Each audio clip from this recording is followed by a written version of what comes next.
Pemirsa, penahanan Sekjen PDI Perjuangan Hasto Kristianto menimbulkan sejumlah gelombang perlawanan. Ketua Umum PDIP Megawati Soekarno Putri bahkan memberikan reaksi keras sebagai bentuk perlawanan atas penahanan Hasto.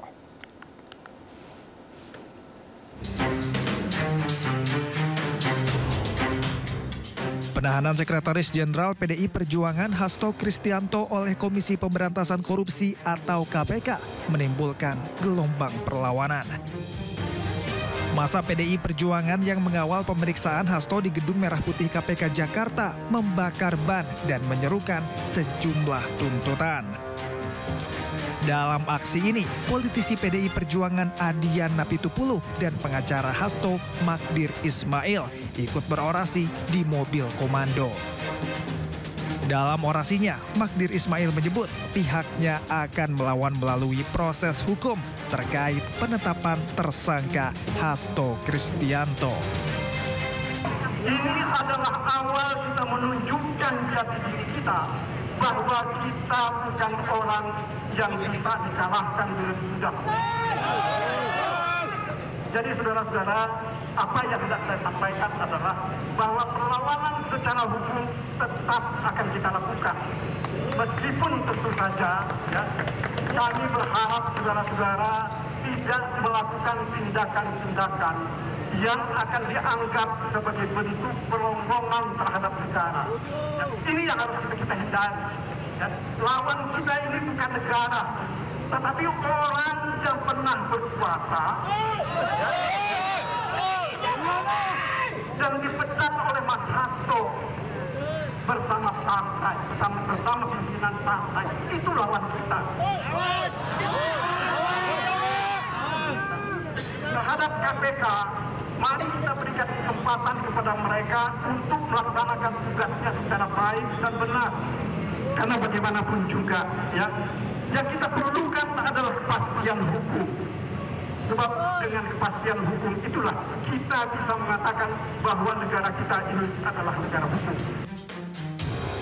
Sementara itu, politisi PDI Perjuangan Adian Napitupulu masih menunggu arahan dari Ketua Umum PDI Perjuangan terkait langkah yang akan dilanjutkan setelah Hasto Kristianto ditahan. Menurut Adian, penahanan Hasto bukan akhir, tapi awal dari perjuangan.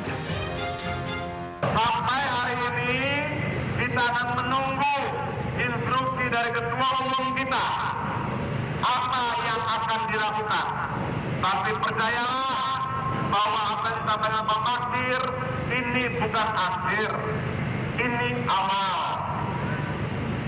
Banyak orang malam ini mungkin tertawa terbahak-bahak, tapi pemenang sejati akan tertawa di akhir nanti. Senada dengan Magdir dan Adian, Ketua Hukum Bidang Reformasi Sistem Hukum DPP PDIP Roni Talapesi menyebut penahanan Hasto sebagai babak baru serangan terhadap PDIP yang diduga sebagai operasi politik mengawut-awut PDIP jelang Kongres mendatang. Dan ini adalah babak baru yang kami anggap sebagai serangan terhadap partai kami. Penahanan ini membuktikan informasi bahwa Sekjen PDI Perjuangan Hasto Kristianto memang ditargetkan untuk ditahan sebelum Kongres Partai. Mengapa ditargetkan? Karena peran seorang Sekjen sangat penting dalam sebuah organisasi partai politik. Penahanan ini adalah salah satu bagian. Reaksi keras juga diberikan oleh Ketua Umum PDI Perjuangan Megawati Soekarno Putri pasca penahanan Sekretaris Jenderalnya Hasto Kristianto oleh KPK. Tak tanggung-tanggung, Mega langsung memberikan instruksi tertulis kepada kader partainya yang terpilih sebagai kepala daerah untuk tidak mengikuti retreat yang berlangsung mulai hari ini. Dalam surat instruksinya, Megawati juga menyatakan jika telah terjadi kriminalisasi hukum kepada Hasto oleh Komisi Pemberantasan Korupsi. Usai diumumkan tersangka, KPK telah menahan Hasto Kristianto pada Kamis 20 Februari 2025. Hasto ditahan selama 20 hari ke depan untuk kepentingan penyelidikan. Tim Liputan, iNews melaporkan. Ketua Umum PDI Perjuangan Megawati Soekarnoputri menginstruksikan kepala daerah dari kader PDI Perjuangan menunda mengikuti retreat yang digelar hari ini hingga 28 Februari di Magelang, Jawa Tengah. Instruksi ini usai penahanan Sekjen PDI Perjuangan Hasto Kristianto.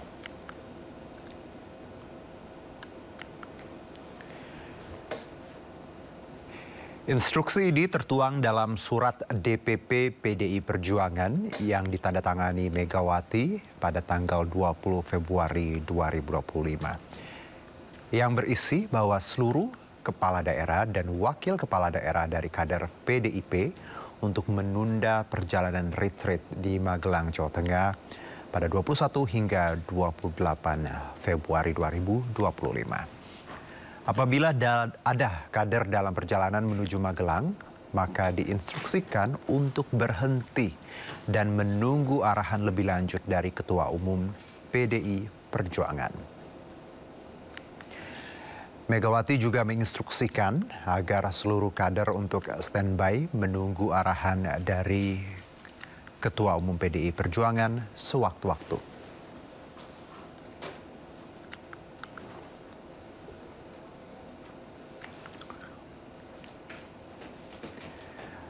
Menanggapi instruksi Ketua Umum PDIP Megawati Soekarnoputri yang meminta kepala daerah PDIP tunda mengikuti retreat, Wakil Menteri Dalam Negeri Bima Arya Sugiarto mengatakan pihaknya akan menentukan sikap terhadap para kepala daerah yang tidak hadir. Bersama berapa kepala daerah yang hadir, berapa yang tidak hadir, dan alasannya apa saja. Nah, setelah itu baru kami akan memberikan pernyataan kembali terkait dengan jumlah kehadiran dan apa kebijaksanaan dari Kemendagri, Akmil, dan Lemhanas. Ya, Presiden ke-7 Republik Indonesia tanggapi instruksi Megawati Soekarnoputri kepada kadernya untuk ikuti retreat. Presiden ke-7 Republik Indonesia Joko Widodo menanggapi instruksi Megawati Soekarnoputri kepada kader yang terpilih menjadi kepala daerah untuk menunda mengikuti kegiatan retreat. Jokowi menilai semua kepala daerah yang terpilih bisa hadir dalam kegiatan ini. Terlebih, kepala daerah dipilih langsung oleh masyarakat, bukan oleh partai. Sebelumnya, Ketua Umum Partai Demokrasi Indonesia Perjuangan menginstruksikan kepala daerah dari PDIP untuk menunda perjalanan retreat pada hari ini hingga 28 Februari 2025.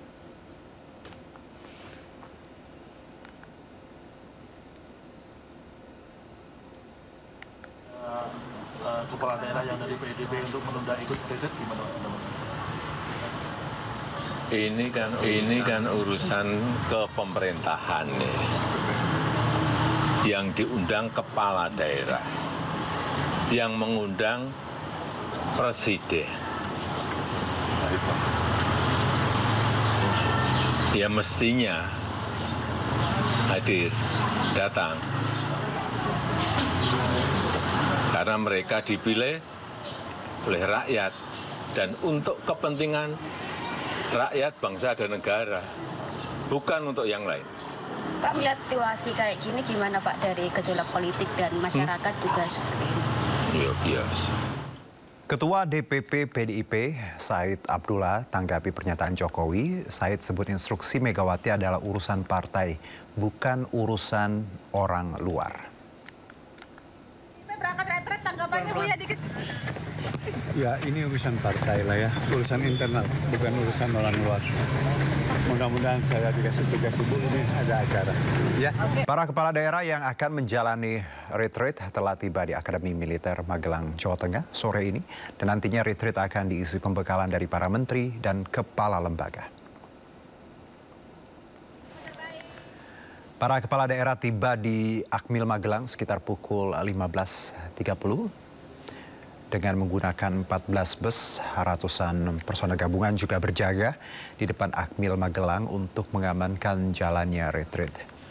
Setelah tiba di Akmil Magelang, para kepala daerah menjalani briefing terkait jalannya retreat selama seminggu ke depan. Sebelum berkumpul di Akmil Magelang, para kepala daerah terlebih dahulu menjalani tes kesehatan di Resimen Induk Komando Militer atau Rindam. Mas Bobi, Pak Lutfi, boleh sebentar? Halo, yuk. Apa tuh, gimana? Ini gelang untuk bahwa kita telah dilakukan pengecekan kesehatan. Warna hijau, berarti sehat. Oke. Berarti siap ya Pak? Sudah siap. Ada persiapan khusus nggak Pak? Gak ada, yang pertama persiapan khusus kita makan cukup, tidur nyenyak, dan bergembira. Ya. Ini cek apa aja Pak? Cek apa aja, dan semuanya udah dicek semuanya dari teman-teman kita sudah. Sudah, kemarin waktu di Kemendagri sudah. Pak, ini kan kegiatannya juga sehubungan dengan supaya pusat dan daerah ini sama soal cita. Ya. Kalau dari daerah Bapak sendiri kira-kira program apa yang spesifik itu? Spesifik, terutama ada programnya ke-6, mengentaskan kemiskinan dan swasembada pangan. Wilayah Jawa Tengah juga kita lakukan akselerasi. Jawa Tengah kita lakukan akselerasi. Misalnya swasembada pangan kita adalah nanti nasional nanti infrastruktur pengarian akan kita maksimalkan. Contoh misalkan saluran-saluran sekunder dan lain sebagainya, embung dan lain sebagainya kita lakukan revitalisasi sehingga ke depan Jawa Tengah bisa menunjang program pemerintah terutama swasembada pangan. Kalau Bang Bobi di Medan ada juga nggak Bang program yang sama?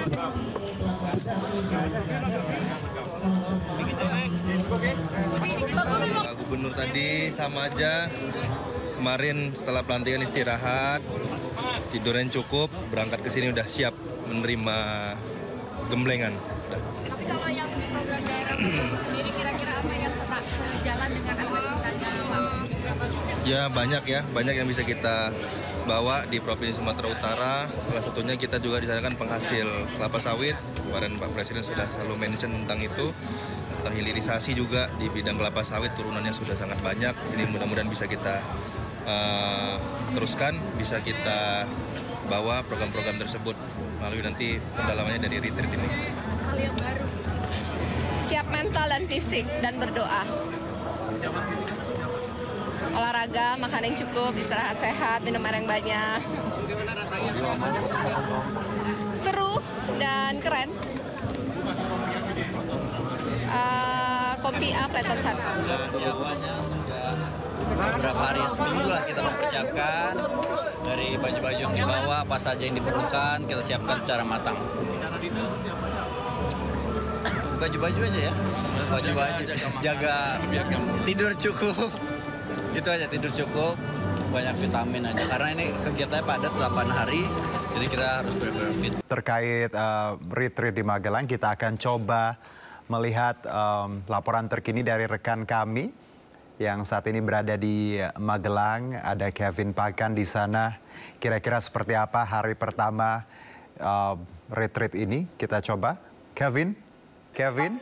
Ya, boleh diulangi. Mohon maaf tadi ada sedikit gangguan suara. Silakan Kevin, tadi bagaimana awalnya? Baik. Ya baik, jujur pemirsa benar sekali bahwa baru saja ini sebanyak 503 kepala keluarga. Ini maksud kami kepala daerah ini masuk ke dalam Akademi Militer Magelang, Jawa Tengah untuk bisa memberikan yang terbaik dari masa atau proses pembekalan yang terjadi. Di mana tadi kami sempat melihat bahwa sebelum masuk ini ada 14 bus dari Akademi Militer yang mengantar 503 kepala daerah untuk bisa masuk ke dalam, yang mana tadi juga sempat di transit sementara, tepatnya di Mes Sumbing atau Wisma Sumbing, Juno, untuk bisa masuk. Dan tadi kami melihat suasana begitu cair, begitu ceria juga, karena memang kalau dilihat dari raut wajah para kepala daerah ini, mereka sangat antusias dan juga sangat senang, sangat tersenyum bahagia begitu karena bisa mengikuti pembekalan di dalam. Dan tadi juga pada saat proses penyambutan juga disambut langsung oleh Menteri Dalam Negeri Tito Karnavian, kemudian dari Wakil Menteri Dalam Negeri Bima Arya, yang memang sampai dengan saat ini juga terpantau bahwa ini semua dapat berjalan dengan baik. Dan yang menjadi poin utama, Juno, tadi kami mendapatkan informasi dari pihak Akademi Militer dan juga Kemendagri bahwa meskipun ada beberapa kepala daerah yang memang terindikasi sakit, namun terpantau mereka tetap siap dan juga tetap semangat mengikuti adanya pembekalan ini. Namun dapat dipastikan untuk hari ini baru proses penyambutan dan penerimaan dari 500 kepala daerah. Untuk pembukaan secara resmi baru akan dilakukan besok pagi sekitar pukul 8 pagi yang akan dibuka langsung oleh Menteri Dalam Negeri Tito Karnavian. Dan nanti setelah melakukan proses pembukaan pada besok pagi barulah akan dilanjutkan dengan proses pembekalan, di mana kalau tadi kami bertanya kepada Wakil Menteri Dalam Negeri Bima Arya yang menyampaikan bahwa nanti ada sejumlah materi pembahasan terutama terkait dengan tugas pokok dan fungsi sebagai kepala daerah, kemudian dari Lembaga Ketahanan Nasional dan juga dari Presiden Prabowo Subianto di hari terakhir. Kemudian juga yang menjadi perhatian nanti adanya pembekalan yang diberikan oleh tokoh besar, salah satunya adalah mantan Presiden Republik Indonesia ke-6 Susilo Bambang Yudhoyono. Tentunya kami akan terus memantau, Juno, bagaimana jalannya pembekalan di Akademi Militer Magelang, Jawa Tengah yang masih akan terus berlangsung hingga 1 pekan ke depan. Juno. Oke, Kevin, berarti dengan kata lain bahwa hari ini hanya tadi penyambutan dan belum ada agenda spesifik untuk hari ini? Atau seperti apa? Mungkin ada malam, ada item-item tertentu yang akan dilaksanakan kira-kira, Kevin? Ya. Ya, memang benar sekali, Juno, kalau kita melihat dari rundown acara yang diberikan dari pihak Kemendagri kepada kami, awak media, bahwa untuk hari ini hanyalah proses penyambutan. Tadi dilakukan secara baik dan juga disambut juga dari drum band Cakaloka Ananta dari Taruna-Taruni Akademi Militer yang memang menjadi ciri khas dari para taruna pada saat menyambut tamu yang memang bisa diharapkan sebagai tamu yang menjadi tamu negara, kira-kira seperti itu, Juno. Dan memang untuk nanti malam sebenarnya tidak ada kegiatan atau aktivitas yang cukup berarti, karena tadi kami memastikan juga kepada Wakil Menteri Dalam Negeri bahwa nanti malam hanya sebatas makan malam bersama dan besok pagi bisa langsung mengikuti adanya proses atau pembukaan dari pembekalan ini. Juno. Baik. Kevin, kalau tadi Anda menyebutkan ada 500-an ya kepala daerah. Kita tahu kemarin yang dilantik ada 900 sekian. Lalu lebihnya ini kemana, Vin? Karena kita tahu ada harusnya jumlahnya kan 900. Ada informasi apa, Vin? Iya, sebenarnya ada yang menarik, Juno, terkait dengan jumlah kepala daerah ini. Kalau dilihat secara resmi, secara pasti sebenarnya Kemendagri ini telah mempersiapkan adanya atau mengundang sebanyak 503. Tapi kalau kita simak bersama-sama bahwa adanya yang terjadi pada malam kemarin terkait dengan penetapan tersangka dari Sekjen PDIP Hasto Kristianto, yang mana pada pasca penetapan tersangka Sekjen PDIP tersebut diberlakukan atau adanya statement atau surat perintah begitu ya dari Ketua Umum Megawati Soekarno Putri untuk tidak memperbolehkan para kader masuk atau mengikuti pembekalan di Akmil Magelang, Jawa Tengah selama 1 pekan ini. Maka kalau kita melihat secara data, Juno, dari 503, di mana 126 diantaranya merupakan kader PDIP, ini sampai dengan saat ini kami sebenarnya tidak melihat adanya keberadaan ataupun kader PDIP ini mengikuti dari pembekalan ini. Namun secara lebih pasti, secara lebih detail, nanti kami akan konfirmasi kepada Wakil Menteri Dalam Negeri terkait dengan kira-kira juga apakah ada sanksi yang diberikan kepada para kader ini yang sekiranya tidak mengikuti pembekalan yang memang sebenarnya sudah direncanakan sebelumnya. Iya, terima kasih Kevin untuk laporan Anda. Selamat bertugas kembali. Ya, retreat kepala daerah berlangsung mulai hari ini 21 Februari hingga 28 Februari 2025 dan berikut jadwal rangkuman jadwal harian retreat selama sepekan ke depan. Hari pertama, pembekalan dari Dirjen Kemendagri mengenai tugas pokok Kepala Daerah Perencanaan serta Pengelolaan Keuangan Daerah. Hari kedua, sesi khusus tentang Asta Cita dengan pemaparan dari 42 menteri membahas 8 visi pemerintahan Prabowo Gibran serta implementasinya. Hari ketiga, diskusi mengenai isu-isu strategis seperti ketahanan pangan, pengelolaan irigasi, pendidikan, kesehatan, dan kependudukan. Di hari keempat, pembahasan mendalam terkait pengelolaan anggaran daerah dan tata kelola. Hari kelima, materi tentang ketahanan nasional dan wawasan kebangsaan. Dan hari keenam, simulasi dan studi kasus terkait berbagai skenario pemerintahan di daerah. Dan hari ketujuh, sesi evaluasi dan diskusi terbuka antara kepala daerah dengan para pemateri. Hari ke-8, kehadiran wakil kepala daerah untuk sesi penutupan.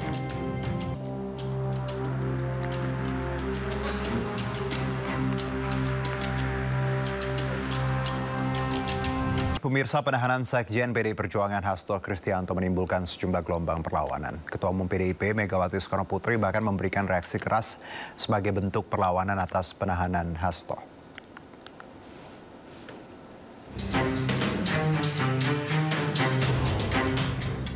Penahanan Sekretaris Jenderal PDI Perjuangan Hasto Kristianto oleh Komisi Pemberantasan Korupsi atau KPK menimbulkan gelombang perlawanan.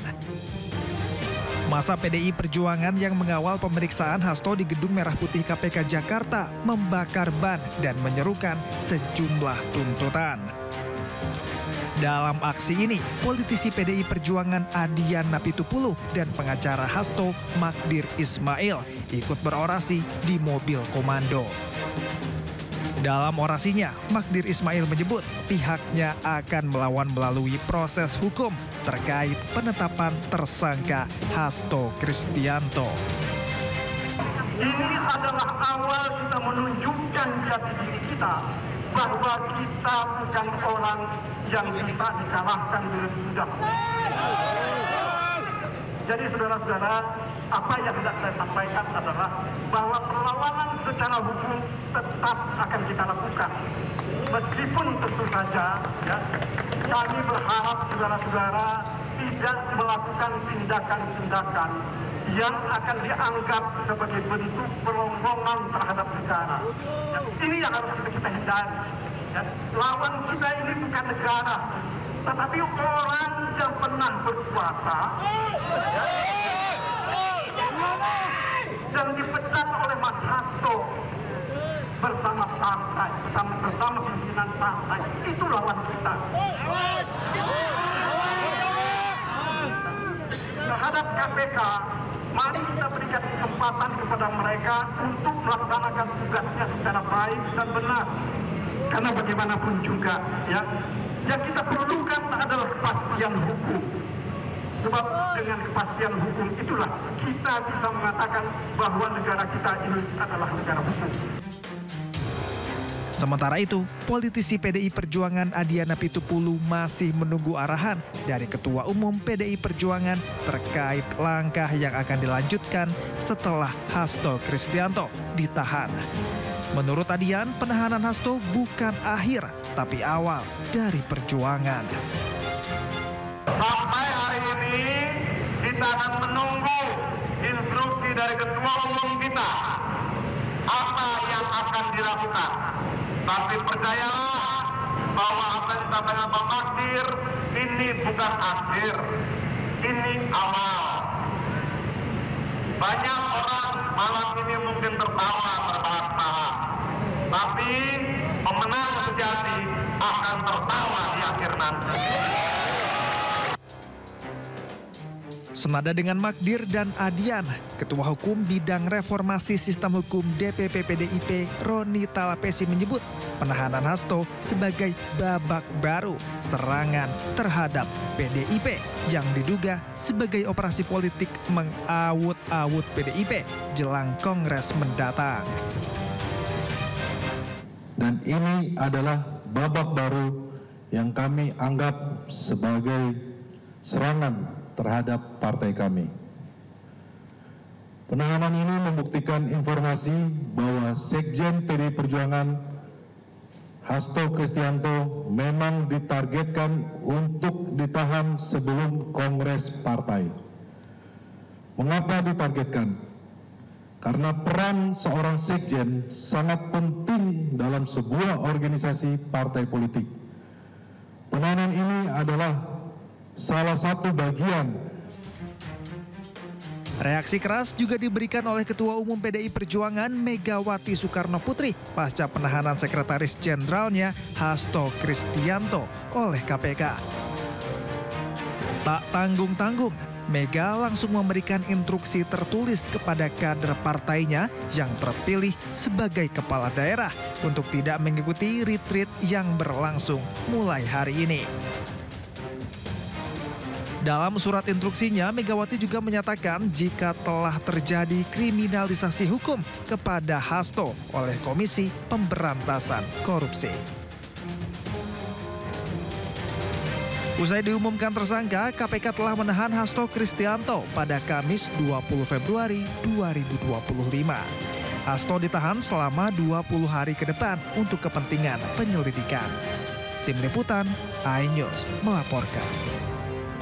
Instruksi Megawati soal larangan ikut retreat bagi kepala daerah kader PDIP direspon beragam. Wakil Bupati Sleman Danang Maharsa yang merupakan kader PDIP mengaku siap tegak lurus perintah Ketua Umum. Sementara Bupati Sleman meski didukung PDIP mengaku tetap berangkat retreat karena bukan kader PDIP. Kami menunggu nanti perkembangan dari pusat, instruksi ibu selanjutnya seperti sebagai belum akan ke Magelang. Karena saya tidak mengikuti tersebut, saya hanya memantau saja terkait dengan tugas ibu. Artinya saya tegak lurus. Saya berangkat ke Magelang, ya hari ini tetap berangkat saya. Apakah dengan instruksi Bu Mega, Bapak tetap berangkat? Karena saya kan di Sleman didukung semua partai, Pak. Jika saya tetap berangkat, mohon izin, mohon berkenan, mudah-mudahan tidak ada masalah. Ya pemirsa, bagaimana situasi saat ini di Teguh Umar, kediaman Megawati Soekarnoputri setelah instruksi Ketua Umum PDIP tersebut? Apakah sudah ada kepala daerah dari kader PDIP yang dipanggil ke Teguh Umar? Sudah ada rekan kami, Nata Arman di sana. Nata, silakan dengan laporan Anda. Baik, selamat sore Juno dan juga pemirsa, dapat kami sampaikan terkait dengan situasi pada sore hari ini di Jalan Teguh Umar, Menteng, Jakarta Pusat atau di kediaman Ibu Megawati Soekarnoputri, yang mana sampai dengan sore hari ini tidak terlihat lagi adanya mobil-mobil dari penjabat yang tadi datang. Bahkan berdasarkan informasi yang kami peroleh juga tadi beberapa nama sempat tiba di Jalan Teguh Umar atau di rumah kediaman Megawati Soekarnoputri pada pagi hari. Antara lain adalah Ahmad Basara, kemudian Pramono Anung, Masinton, Said Abdullah. Namun untuk Ahmad Basara ini belum diketahui apakah sudah keluar atau belum. Kemudian Pramono Anung juga masih belum diketahui. Masinton juga belum diketahui. Namun apabila Said Abdullah, informasi sementara sudah keluar pada pukul 13.22 waktu Indonesia Barat. Dan mereka datang ini semuanya hampir rata-rata pagi. Kemudian kami sampaikan juga bahwa untuk tadi sekitar pukul 3 atau pukul setengah 4 sore sempat ada beberapa mobil yang diduga merupakan mobil beberapa pejabat dengan menggunakan mobil jenis Range Cruiser seperti itu. Beberapa mobil 2 sampai dengan 3 mobil tadi menyambangi ingin berbelok ke arah rumah Ibu Megawati Soekarnoputri. Namun tiba-tiba ketika awak media menghampiri, mereka tiba-tiba langsung tancap gas untuk menghindari awak media. Namun ada beberapa juga 2 kendaraan yang sempat berhenti, kemudian turun orang yang bersangkutan dengan menggunakan baju berwarna putih. Namun belum diketahui secara pasti siapa-siapanya, karena kami juga sampai saat ini masih mencari tahu siapakah yang datang pada sore hari tadi sekitar pukul 3 dan setengah 4 sore tadi.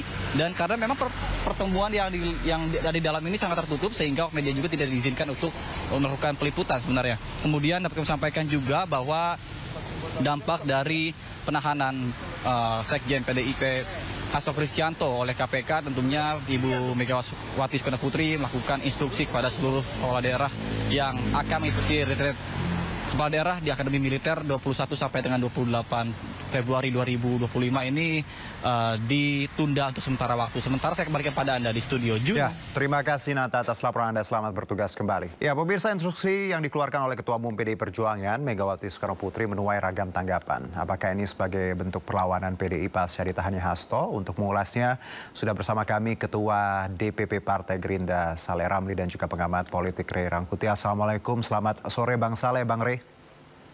Waalaikumsalam warahmatullahi. Oke, terima kasih sudah hadir bersama kami. Sebelumnya kami juga telah mengundang teman-teman dari PDIP namun belum ada yang dapat bergabung dalam perbincangan kita sore ini. Saya ke Bang Saleh terlebih dahulu. Apakah instruksi Megawati ini, Bang, bisa dinilai sebagai pembangkangan terhadap Pak Prabowo? Silakan, Bang Saleh. Bagi kami Partai Gerindra tidak melihat ini sebagai sebuah pembangkangan. Itu adalah persoalan internal dari Partai PDI Perjuangan. Tapi sebagai anak bangsa kita harus melihat bahwa seharusnya PDIP sebagai partai terbesar di Indonesia, mereka sebagai pemenang pemilu di Pileg, itu harus memberi contoh yang baik terhadap bangsa ini bahwa apa yang dilakukan di Magelang itu bukan sebuah kewajiban yang dilakukan oleh Pak Prabowo sebagai seorang partai politik, Ketua Umum Partai Politik Gerindra. Beliau adalah sebagai seorang presiden dan beliau sebagai kepala negara Republik Indonesia hari ini. Apa yang dilakukan di Magelang hari ini itu bukan sebuah kewajiban. Itu hanya kalau dalam saya mengatakan itu hanya sunnah, hukumnya itu sunnah. Anda ikut itu baik. Kalau Anda tidak ikut juga tidak menggagalkan Anda untuk dilantik sebagai sebagai bupati, gubernur maupun wali kota. Namun apa yang dilakukan di Magelang itu sebagai salah satu bentuk menyatukan satu persepsi, menyatukan langkah di dalam mengelola pemerintahan yang dipimpin oleh Pak Prabowo hari ini untuk 5 tahun ke depan. Apa yang dilakukan oleh Ketua Umum PDIP hari ini, saya kira ingin memberikan satu pelajaran kepada kita anak bangsa ini bahwa seharusnya para elit memberi contoh yang baik dalam mengelola bangsa ini. Sampai kapan kita harus terus memberikan tarikan-tarikan politik yang terlalu ketat terhadap pembelajaran politik terhadap anak bangsa yang hari ini, khususnya pada generasi muda. Kita sebagai generasi muda bangsa Indonesia melihat elit yang terlalu emosional dalam memahami dinamika politik yang terjadi hari ini. Saya kira ini bukan sebuah pendidikan politik yang baik. Baik, saya ke Bang Rey. Bang Rey, kalau tadi Bang Saleh mengucapkan bahwa ini retreatnya sunnah sebenarnya, boleh ikut, boleh enggak. Berarti kalau dari Anda Bang Rey, penting nggak sih retreat ini? Saya kan udah berulang kali mengatakan bahwa retreat model yang kayak begini ini nggak penting-penting amat. Nggak ada hubungannya dengan penolakan PDI Perjuangan yang sekarang ini. Dari saya adalah salah satu yang secara tegas yang mengatakan ini sebaiknya dibatalkan. Bisa dicek kok pernyataan-pernyataan saya dari awal. Kenapa gitu? Pertama, biaya tentu ya. Yang kedua adalah materinya. Materinya ini kan materi top down. Materi pemerintah pusat ingin dipahami oleh pemerintah-pemerintah daerah. Dan saya tidak melihat ada celah di sana, di mana pemerintah daerah itu dipahami oleh pemerintah pusat gitu. Nah, jadi top down itu yang saya sebut dengan top down. Jadi pemerintah pusatnya ingin dipahami nih. Ya, bahasanya koordinasi lah, inilah penyatuan visi macam-macam dan sebagainya. Nah, yang keempat, kultur yang dibangun adalah kultur militer. Padahal mayoritas dari para kepala daerah ini adalah sipil. Dan saya tidak tahu juga apa pentingnya kultur militer itu dibangun di antara mereka dalam sendiri ini. Kalau hubungannya dengan disiplin, hubungannya dengan fisik, kan lebih bagus kalau kepala daerah itu disuruh keliling kampungnya gitu ya, naik turun gunung, sekaligus untuk melihat apa namanya itu ya rakyatnya yang paling jauh kan. Nah, yang keempat, saya juga nggak melihat materi yang sebetulnya penting banget tuh bagi kepala-kepala daerah itu dalam kerangka membangun good governance. Misalnya materi soal pentingnya transparansi, pentingnya partisipasi, pentingnya dialog, Baik. pentingnya anti korupsi dan sebagainya. Oke Bang Rey, saya langsung ke Bang Saleh. Bang Saleh, kalau tadi Anda menyebutkan sunnah dan sah dong kalau ada banyak kritikan atau pandangan seperti ini. Tanggapan Anda Bang? Gini, saya mengatakan begini, sunnah dalam pengertian saya bahwa kalau PDIP ingin memerintahkan kepada kadernya untuk tidak mengikuti retreat ini, haknya PDIP. Tapi itu berarti bahwa retreat itu harus batal atau mereka tidak sah menjadi kepala daerah di wilayah mereka masing-masing. Apalagi kalau ditarik apa yang disampaikan oleh PDIP ini terkait dengan Hasto yang hari ini Sekjen PDIP yang ditetapkan tersangka dan hari ini sudah ditahan. Itu saya kira terlalu jauh dan terlalu emosional. Bukan sebagai partai politik kita ingin menilai partai yang lain, tapi sebagai anak bangsa, sebagai kader partai, saya juga ingin mengatakan bahwa di Gerindra sekalipun, itu Pak Prabowo selalu menekankan kepada kita, jangankan siapapun kadernya. Kalau ditetapkan tersangka malah langsung beliau pecat. Siapapun kadernya. Di Gerindra itu dikatakan kalau Anda terlibat korupsi, Anda melakukan korupsi, Anda diperiksa sebagai kader korupsi, Anda pasti dipecat sebagai kader. Nah, kalau hari ini ingin ditarik bahwa ini merupakan sebuah dalam tanda petik seakan sebuah desain dari pemerintahan yang dipimpin oleh Pak Prabowo Subianto, saya kira itu terlalu jauh kesimpulan itu. Karena bagi kami, kita sudah konsen bahwa sejak reformasi kita katakan bahwa kita anti korupsi. Dan Gerindra hari ini membuktikan siapapun kader-kader, siapapun anak bangsa, kalau dia terlibat korupsi, pasti Pak Prabowo selalu tekankan kepada kita bahwa pasti akan diberhentikan sebagai kader Partai Gerindra. Kalau hari ini yang dilihat oleh publik bahwa ini seakan-akan ingin digiring opini ini, bahwa seakan-akan ini bagian dari pertarungan politik, saya kira itu terlalu jauh. Terlalu jauh. Bang Saleh, berarti kalau kita lihat kepala daerah yang terpilih sekarang harusnya patuh pada presiden dan peraturan, bukan sebagai kader posisinya, atau seperti apa Bang Saleh? Harusnya demikian. Karena mereka dipilih oleh rakyat, mereka diusung oleh partai politik, ya. Salah satunya partai PDIP. Tapi ketika mereka dipilih oleh rakyat dan mereka telah ditetapkan sebagai pemenang oleh KPU, mereka adalah pemimpin rakyat di daerahnya masing-masing. Mereka harus bekerja untuk rakyat. Mereka harus bertindak demi rakyat. Nah, hari ini yang dilakukan oleh Pak Prabowo sebagai Presiden Republik Indonesia ini memang hanya ingin menyatukan visi, memberikan satu guidance bagi seluruh, bagi personil pemerintahan, bagi kepala-kepala daerah yang baru terpilih, agar kira-kira program-program pemerintah ke depan seperti apa.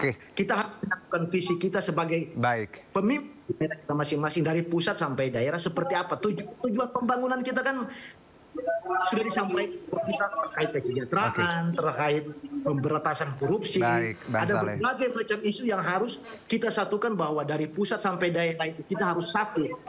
Bang Saleh. Saya ke Bang Rey. Bang Rey, kalau tadi bahwa kepala daerah kan dipilih rakyat, walaupun di-endorse oleh partai politik, Anda melihat bahwa perintah Ibu Mega ini apakah perintah yang wajar kepada kadernya? Iya, kan kata kuncinya itu adalah dipilih oleh rakyat kan. Artinya tidak dipilih oleh Prabowo, tidak dipilih oleh Ibu Mega. Gitu. Nah, oleh karena itu mereka menaati perintah, apakah perintah Prabowo sebagai presiden, apa perintah Ibu Mega sebagai wakil sebagai ketua umum, dalam kondisi yang netral, tergantung kepada ininya sendiri-sendiri gitu. Kepala daerahnya sendiri. Dalam rangka itulah saya juga mengkritik. Retreat itu 7 hari. 7 hari itu artinya daerah itu nggak punya kepala daerah. Semuanya di Magelang. Padahal kita pinginnya seperti sebutkan Pak Jokowi dulu, begitu dilantik langsung kerja kata Pak Jokowi. Nah ini begitu dilantik, retreat 7 hari. 7 hari itu hanya mau mendengar apa sih maunya pemerintah pusat gitu loh Pak. Coba makanya saya katakan ganti aja kurikulumnya. Kalau cuma itu suruh aja tuh kepala daerah itu Kelilingin daerah paling jauh dari daerah mereka dengan jalan kaki misalnya. Misalnya loh itu ya kan. Bang Rey. Untuk mengajar pembangunan fisik gitu ya. Nah, itu lebih konkret.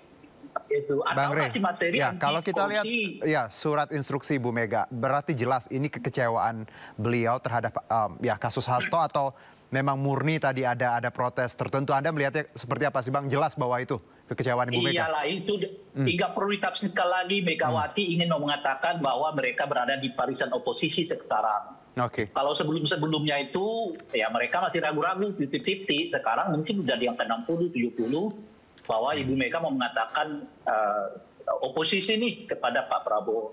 Tapi ini kan juga jawaban terhadap apa yang diinginkan oleh Pak Prabowo. Ingat loh ya di Harlah PDI Perjuangan, di Rakernas Gerindra kemarin itu, satu, Pak Prabowo memberi tempat yang sangat luas kepada Pak Jokowi. Itu artinya kan Pak Jokowi mengatakan, gue nggak bisa dipisah-pisahin nih sama Jokowi. Gitu.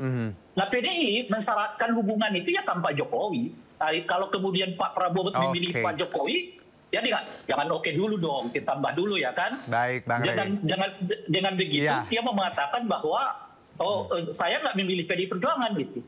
Nah saat yang bersamaan beliau juga berpidato mengatakan bahwa kita butuh persatuan, tapi meskipun ada persatuan bukan berarti dalam satu barisan. Artinya di dalam Harlah di Rakernas Gerindra itu Pak Prabowo juga udah ngambil posisi dia apa? Tidak melibatkan PDI Perjuangan dalam pemerintahannya gitu loh Pak. Nah hari ini disikapi oleh PDI. Bang Rey, ini terkait tadi kepala daerahnya. Anda menyinggung Presiden ke-7 RI Joko Widodo yang juga berkomentar terkait ini dan juga Ketua DPP PDIP Said Abdullah berikut. Ini kan urusan kepemerintahan nih. Yang diundang kepala daerah.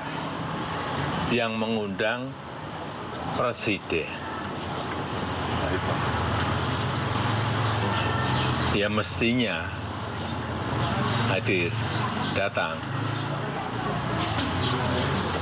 Karena mereka dipilih oleh rakyat dan untuk kepentingan rakyat, bangsa dan negara, bukan untuk yang lain.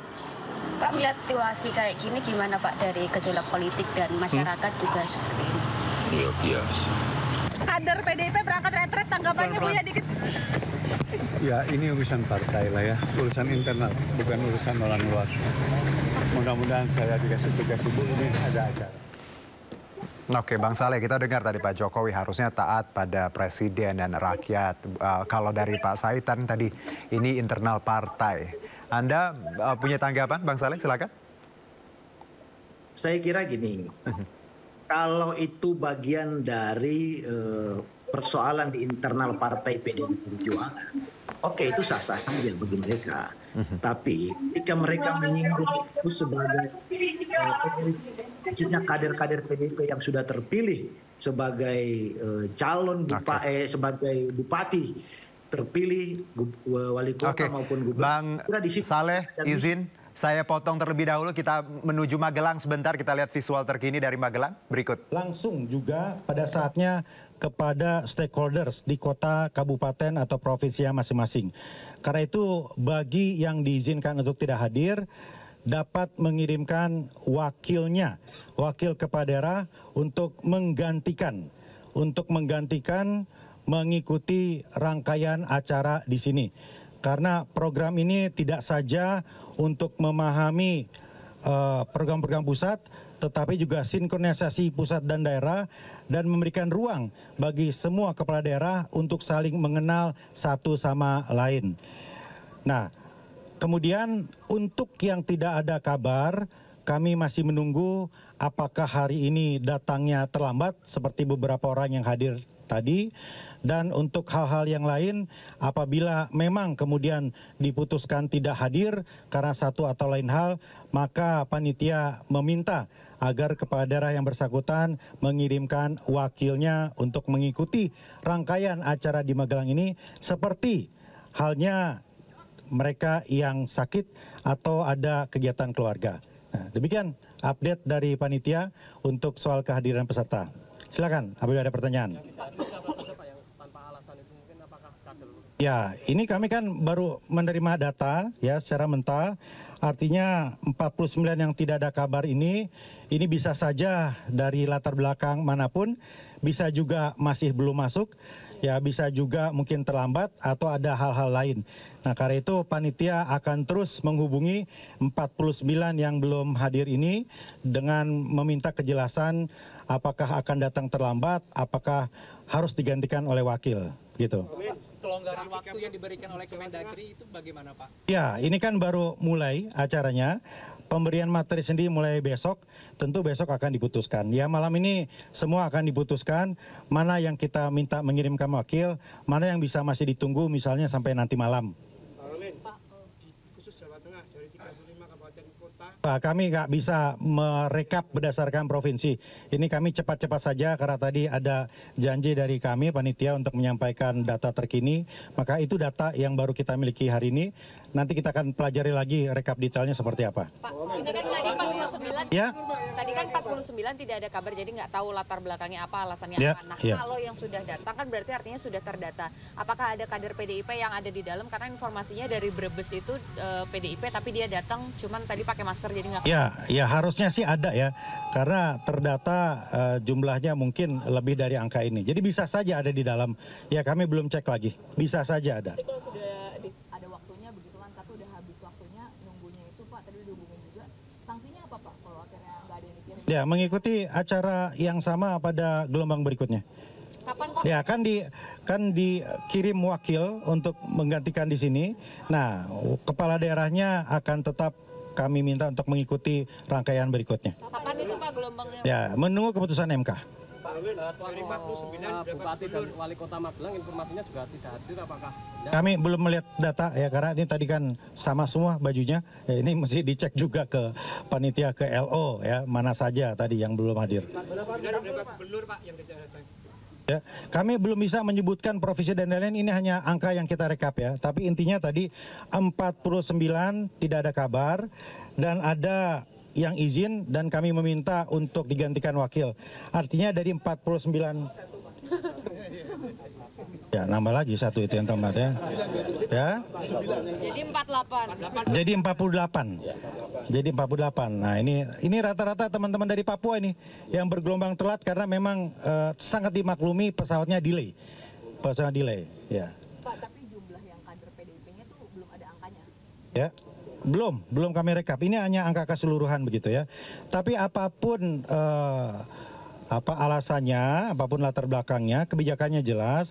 Bagi yang berhalangan ya terkait dengan sakit, alasan keluarga ataupun terkait dengan kebijakan yang lain-lain, maka wajib untuk mengirimkan wakilnya. Nanti. Kalau misalkan wakilnya juga tidak bisa ikut hadir, misalkan... Kalau wakil, pertanyaan bagus sekali ya, cerdas. Dari mana? Ya? Oh, pantesan. Ya. Sangat kritis. Kalau kepala daerah dan wakil tidak hadir karena apa yang disampaikan di sini harus sampai ke daerahnya, maka diminta untuk mengirimkan sekretaris daerahnya. Ya, sekdanya. Kalau kepala daerah, wakil tidak bisa hadir juga, sekda ditunggu kedatangannya di sini.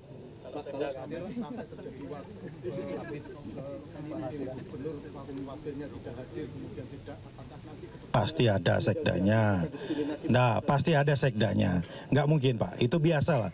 Ya, dalam mekanisme tugas dan fungsi. Baik, Bang Saleh, Bang Rey, tadi kita dengar bersama ini wajib ternyata ya. Kalau tidak hadir harus mengirimkan wakilnya, kalaupun tidak ada sekdanya ya. Bang Saleh. Sekda berhalangan, wakil sekda. Iya. Wakil sekda berhalangan, kepala ini apa namanya? Gimana Bang Saleh? Ternyata bukan sunnah loh Bang, wajib. Nah, yang saya maksud dengan sunnah tadi itu gini, kalau seandainya mereka tidak hadir, artinya tidak berarti menggugurkan posisi mereka sebagai gubernur dan wakil gubernur. Justru dengan disampaikan tadi bahwa kalau statement dari Wamendagri bahwa kalau tidak diikuti oleh kepala daerah terpilih bisa oleh wakil, kalau tidak ada itu bisa dari dari sekda, itu menunjukkan bahwa memang agenda ini bukan sifatnya wajib, ini sifatnya sunnah. Sifatnya sunnah aja, tidak wajib. Oleh karena itu saya kira apa yang sebentar oleh karena ini Bung Juno Bang Rey, sebentar Bang Saleh. Ini Bang Rey kenapa ketawa-ketawa Bang Rey? Enggak, ya Bung Juno kok belum ini juga ya. Ya jelas ini bahwa acara itu wajib, ya. Tapi siapa yang hadir, nggak ada kewajiban. Apakah itu harus diri kepala daerahnya, wakil kepala daerahnya, atau sekda? Terserah mereka aja. Yang penting ada perwakilan. Itu wajib. Yang penting ada perwakilan dari daerah. Nah, itu yang saya sebut makin lucu aja nih acara. Berarti ya itu yang buat saya ketawa gitu kan. Silakan Bang Saleh. Gini, saya kira gini, hal seperti itu kan bukan berarti bahwa acara ini tidak dibutuhkan. Acara agenda ini sangat penting untuk menyatukan persepsi, di internal pemerintahan yang hari ini dipimpin oleh Pak Prabowo, baik di tingkat provinsi maupun di tingkat lokal, di tingkat kabupaten maupun kota. Kalau hari ini tadi disampaikan oleh Wamendagri bahwa itu adalah salah satu cara untuk bagaimana mereka juga saling mengenal. Kita tidak bisa lagi mengatakan bahwa pemerintah di pusat, pemerintah di daerah main jalan sendiri-sendiri, programnya masing-masing jalan sendiri-sendiri, tidak terkoordinasi dengan baik, tidak terkonsolidasi dengan baik. Saya kira program-program pemerintahan ke depan itu kan perlu ada sinkronisasi, ada konsolidasi, ada satu persepsi yang sama terhadap tujuan-tujuan kita bernegara sebagai pemimpin di tingkat nasional maupun di tingkat lokal. Oke, Bang Rey, singkat saja Bang Rey. Silakan closing statement. Iya, saya mau katakan ini makin lucu aja kan. Padahal temanya itu retreat kepala daerah. Kepala daerah itu cuma ada kepala daerah dan wakil kepala daerah. Sekda itu bukan bagian dari kepala daerah. Dia pejabat daerah. Itu dua hal yang berbeda. Jadi kalau acara ini bisa diwakilkan oleh sekda, maka bukan lagi namanya retreat kepala daerah, tapi retreat ya daerah dengan pusat gitu loh kira-kira. Nah ini temanya aja udah bolak-balik begitu tuh kan, makin kita lihat makin lucu aja gitu loh acara ini gitu kan. Nah jadi kalau sekda nggak ada bagaimana? Mungkin wakil sekda. Yang penting ada perwakilan. Kalau ada perwakilan bukan lagi namanya retreat kepala daerah, tapi apa? Ya retreat pejabat daerah dengan itu pemerintah pusat atau retreat pemerintahan daerah, itu lebih tepatnya Bu. Baik. Nah pemerintahan daerah itu ya bisa kepala daerah, wakil kepala daerah, bisa sekda, ya bisa juga kepala kepala ini, kepala bidang, kepala itu macam-macam dan sebagainya. Terima kasih Bang Rey Rangkuti dan juga Bang Saleh untuk diskusi sore ini. Sehat-sehat. Terima kasih Bang. Pemirsa, hukuman Budi Said di kasus korupsi terkait jual beli emas Antam bertambah. Pengadilan Tinggi DKI Jakarta memperberat vonis Budi Said dari 15 tahun menjadi 16 tahun penjara. Hakim menjatuhkan hukuman 16 tahun penjara kepada Budi Said terkait kasus emas Antam. Selain itu, Crazy Rich Surabaya itu juga dihukum membayar denda 1 miliar subsidiar 6 bulan kurungan. Hakim juga menjatuhkan pidana tambahan berupa pembayaran uang pengganti dengan total 1,1 triliun rupiah. Kita tahu sebelumnya Majelis Hakim Pengadilan Tipikor Jakarta Pusat sempat menjatuhkan vonis 15 tahun penjara terhadap Budi Said dalam kasus jual beli emas Antam. Hakim menilai Budi Said telah merugikan keuangan negara seharga 58,841 kg emas Antam, setara dengan 35,5 miliar rupiah.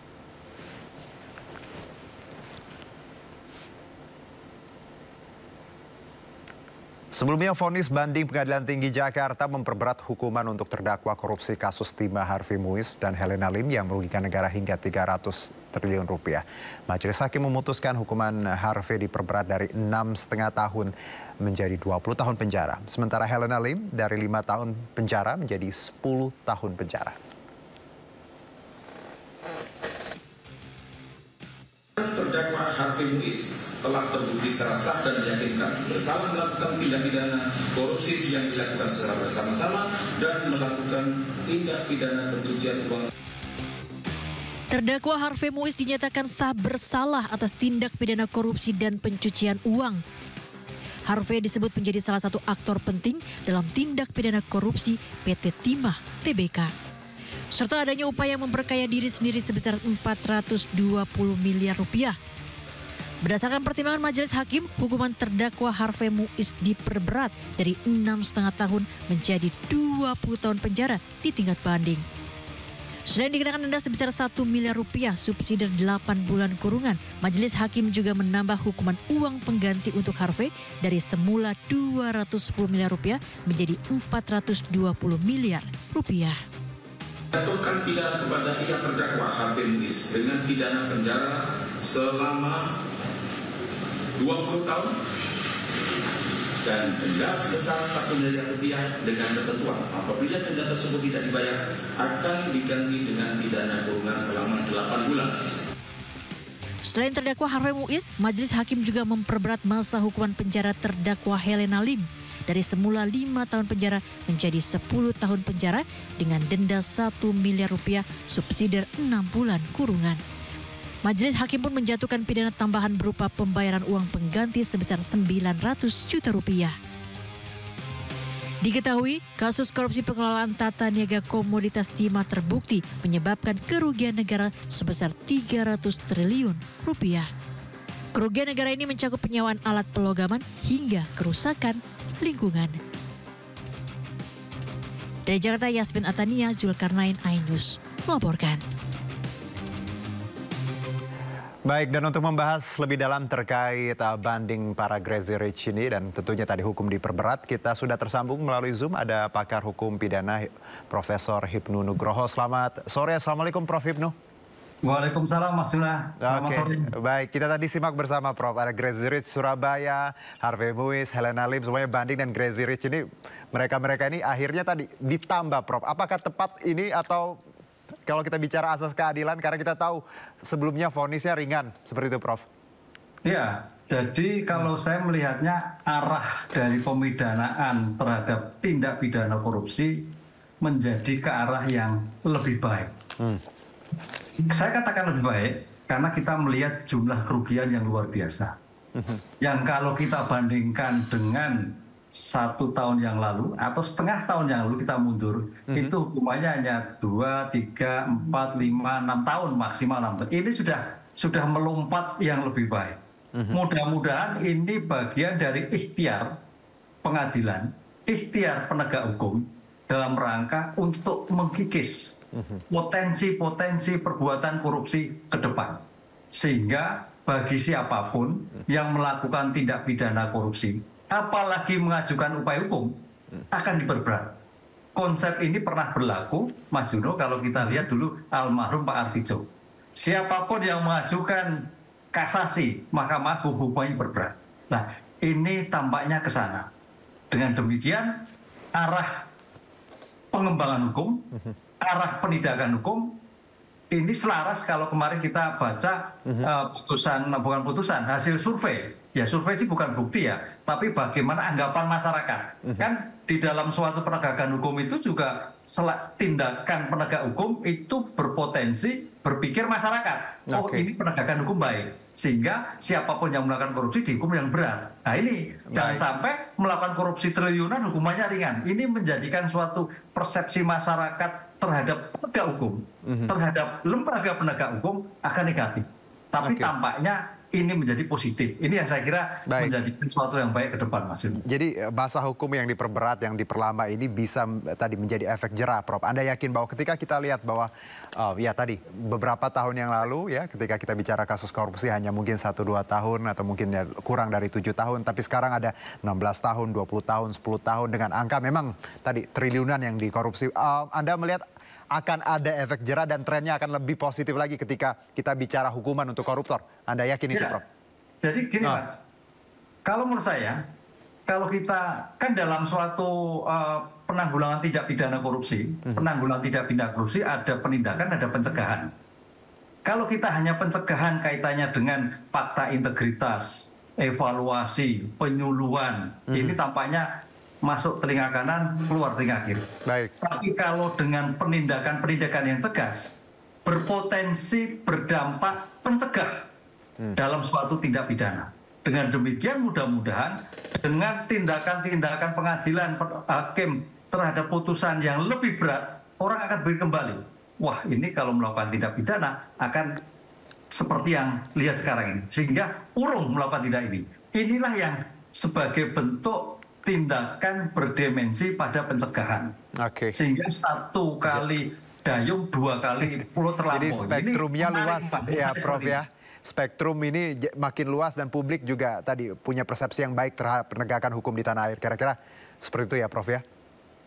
Iya, iya karena hasil survei kemarin tuh kita masih belum ada 50% Mas Juno, baru 48. Mudah-mudahan dengan peningkatan ini di atas 50%. Nah, yang menarik lagi Mas Juno, kalau kita berdasarkan pada perma, jadi hakim pun juga berdasarkan inisiatif kebijakan Mahkamah Agung terhadap Perma 120 kalau nggak salah, yang terkait dengan pedoman pemidanaan terhadap kerugian negara. Kalau kerugiannya itu 100 miliar kalau nggak salah di atas, itu sampai 20 tahun. Nah pertanyaannya ini sudah bagus, artinya majelis banding memutus seperti yang dituntut oleh penuntut umum, kan begitu? Syukur lebih tadi gitu. Prof, kalau kita ingat juga waktu ketika Harvey Muiz divonis 6,5 tahun, Pak Prabowo juga sempat bilang ya Prof dalam pidatonya ya bahwa ini ringan sekali dan harusnya ya kasus korupsi triliunan ini punya vonis yang lebih panjang. Anda melihat bahwa sebenarnya Pak Prabowo pun konsen terhadap penegakan hukum khususnya korupsi, Prof. Tanggapan Anda? Iya, karena apa yang disampaikan Presiden itu punya daya dimensi. Berarti paling tidak hakim, jaksa itu kan bagian dari pemerintahan bawahannya. Sehingga paling tidak dengan pemikiran-pemikiran Presiden Pak Prabowo dengan hukuman yang terlalu ringan, yang tidak menimbulkan jera, yang terhadap negara kita korup, nilai angkanya pada 34 yang kemarin naik 37, itu sebagai sinyal, oh berarti kita dalam pemberantasan tindak pidana didukung. Didukung, kata kuncinya didukung gitu, sehingga kalau sampai toh menjalur pidana itu ada dukungan dari pemerintah. Baik, Prof.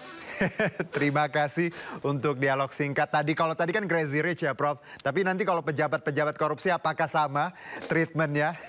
Karena tadi kan personal. Sama Mas, kita nggak melihat perbuatan orang. Baik Prof, terima kasih Prof Hipnu atas waktunya. Selamat beraktivitas. Terima kasih Prof. Kita ke informasi berikutnya, pemirsa. Presiden Prabowo Subianto menegaskan kembali komitmen pemerintah untuk mengoptimalisasikan pengelolaan badan usaha milik negara BUMN. Salah satunya melalui konsolidasi ke dalam dana investasi nasional dengan bentuk badan pengelola investasi Danantara. Optimalisasi pengelolaan BUMN kita melalui konsolidasi ke dalam suatu dana investasi nasional ya, yang akan kita launching tanggal 24 Februari yang akan datang, yaitu Danantara. Ya.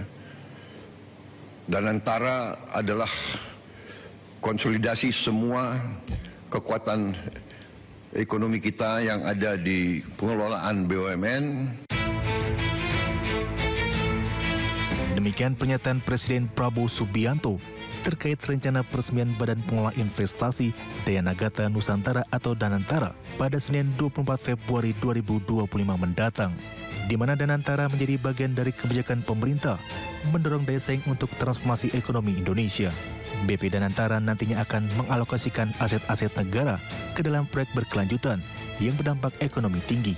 Salah satunya mempercepat transisi energi melalui investasi di sektor energi baru terbarukan, manufaktur canggih dan penguatan industri hilir. Kemudian sektor pangan yang diharapkan dapat memperkuat ketahanan pangan nasional, serta meningkatkan nilai tambah produk pertanian dan peternakan dalam negeri.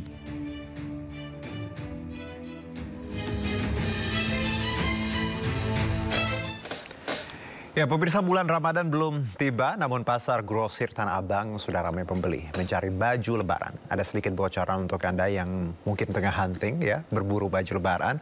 Warna burgundy diyakini menjadi tren dalam lebaran tahun ini.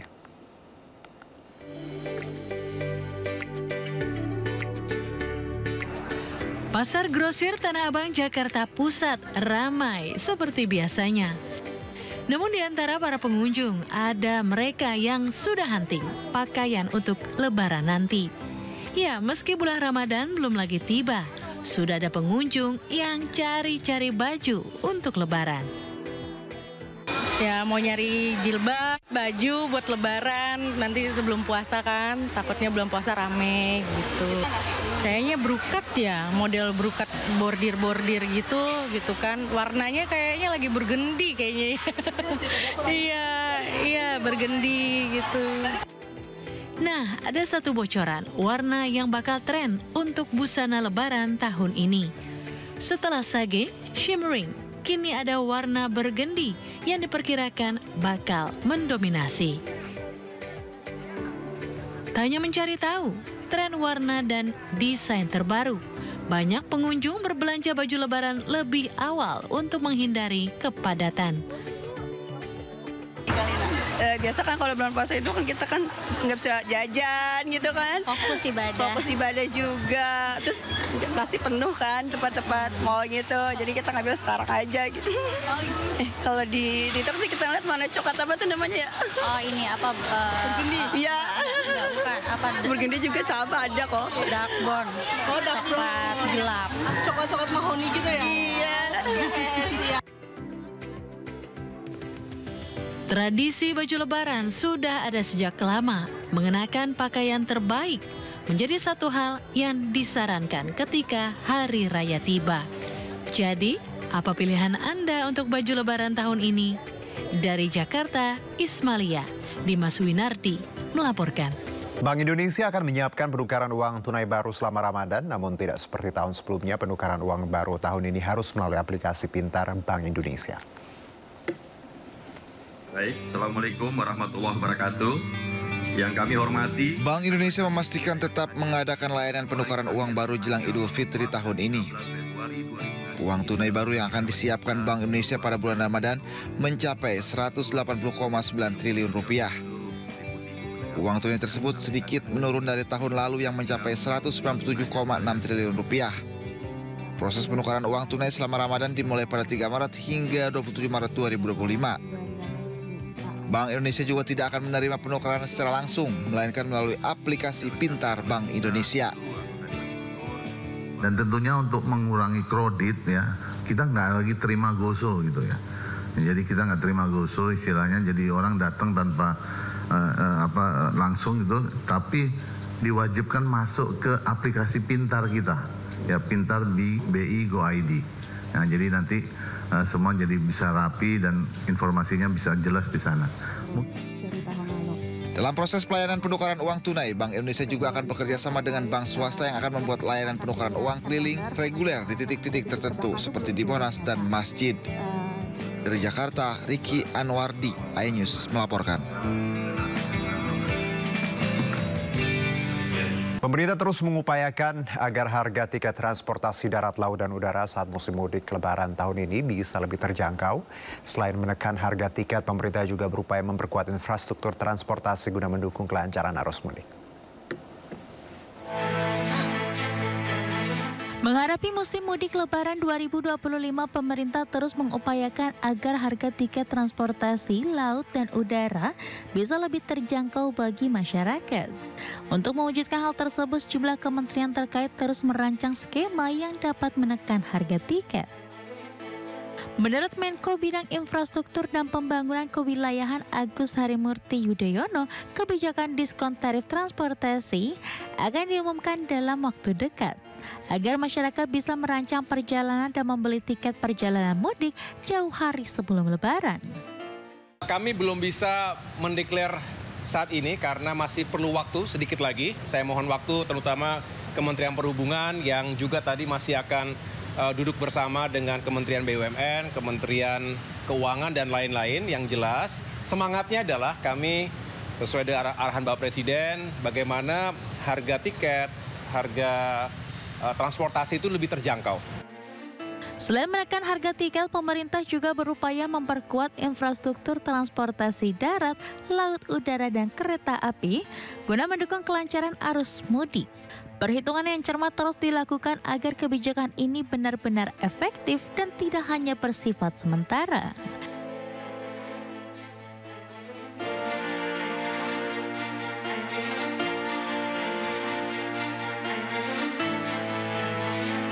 Kementerian Pekerjaan Umum akan menambah 58 km tol dibuka fungsional alias gratis selama periode libur Lebaran 2025. Langkah ini untuk mendukung kelancaran arus balik dan mudik. Menteri Pekerjaan Umum Dodi Hanggodo mengaku hingga saat ini sejumlah proyek pembangunan jalan tol masih terus didorong penyelesaiannya.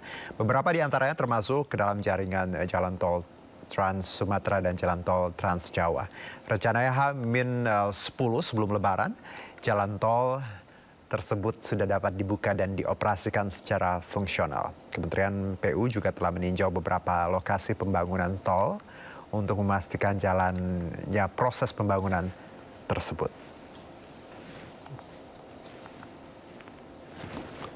Tol fungsional seperti kemarin ada sekitar tambahannya mungkin sekitar tambahan 58 km. Ada beberapa tol yang kita kebut penyelesaiannya kayak di Palembang dan di Jogja itu dari ruas Prambanan sampai dekat-dekat bandara itu sekitar 6 kiloan lah. Kita sedang kebut supaya bisa difungsionalkan juga supaya mengurai kemacetan pada saat ada arus mudik. Harapannya sih sebelum H-10 sudah kita buka ya.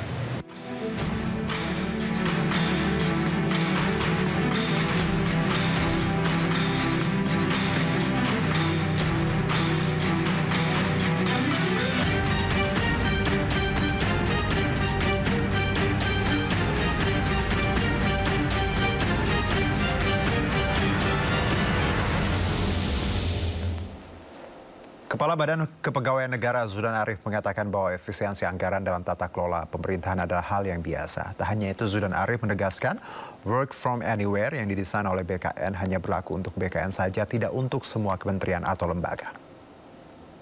Namanya efisiensi anggaran dalam tata kelola pemerintahan, 25 tahun saya di birokrasi, ini adalah hal yang biasa. Setiap waktu selalu ada program-program ya yang setiap tahun itu dilakukan efisiensi. Jadi dalam penyelenggaraan pemerintahan bagi kita para ASN yang sudah lama bekerja itu adalah hal yang biasa dan kita semua harus adaptif terhadap perubahan-perubahan. Nah, salah satunya adalah bagaimana agar kita bisa bekerja efisien dan efektif dengan dana yang tersedia tanpa mengurangi kualitas kinerja. Gitu. Oke, tanpa mengurangi kualitas kinerja. Kuncinya di situ. Oke, tapi untuk di BKN sendiri poros apa saja Pak yang terkena dampaknya Pak? Yang bisa kita lakukan efisiensi itu adalah hal-hal yang seperti meeting, rapat-rapat, perjalanan dinas, itu kemudian bagian dari yang terkait program-program yang tidak berdampak langsung kepada masyarakat. Nah, itu bisa kita lakukan efisiensi. Pemerintah terus mengupayakan agar harga tiket transportasi darat, laut, dan udara saat musim mudik Lebaran tahun ini bisa lebih terjangkau. Selain menekan harga tiket, pemerintah juga berupaya memperkuat infrastruktur transportasi guna mendukung kelancaran arus mudik. Menghadapi musim mudik Lebaran 2025, pemerintah terus mengupayakan agar harga tiket transportasi laut dan udara bisa lebih terjangkau bagi masyarakat. Untuk mewujudkan hal tersebut, sejumlah kementerian terkait terus merancang skema yang dapat menekan harga tiket. Menurut Menko Bidang Infrastruktur dan Pembangunan Kewilayahan Agus Harimurti Yudhoyono, kebijakan diskon tarif transportasi akan diumumkan dalam waktu dekat agar masyarakat bisa merancang perjalanan dan membeli tiket perjalanan mudik jauh hari sebelum Lebaran. Kami belum bisa mendeklar saat ini karena masih perlu waktu sedikit lagi. Saya mohon waktu terutama Kementerian Perhubungan yang juga tadi masih akan duduk bersama dengan Kementerian BUMN, Kementerian Keuangan, dan lain-lain. Yang jelas semangatnya adalah kami sesuai dengan arahan Bapak Presiden, bagaimana harga tiket, harga transportasi itu lebih terjangkau. Selain menekan harga tiket, pemerintah juga berupaya memperkuat infrastruktur transportasi darat, laut, udara, dan kereta api guna mendukung kelancaran arus mudik. Perhitungan yang cermat terus dilakukan agar kebijakan ini benar-benar efektif dan tidak hanya bersifat sementara.